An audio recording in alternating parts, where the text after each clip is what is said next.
Dynamic class creation in SQLAlchemy.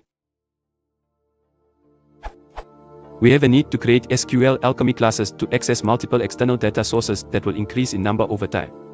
We use the declarative base for our core ORM models, and I know we can manually specify new ORM classes using the autoload equals true to auto-generate the mapping.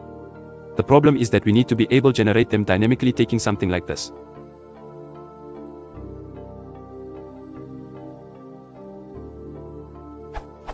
and turning it into something like this dynamically.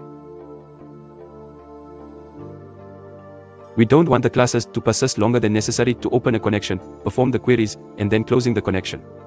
Therefore, ideally, we can put the items in the stored variable above into a database and pull them as needed. The other challenge is that the object name, e.g., myObject, may be used on different connections, so we cannot define it once and keep it around. Any suggestions on how this might be accomplished would be greatly appreciated. Thanks.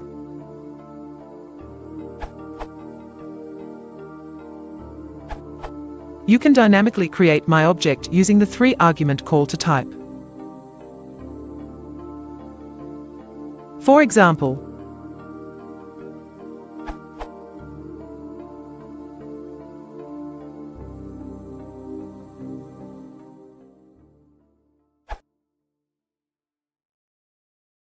if you want to deploy the channel,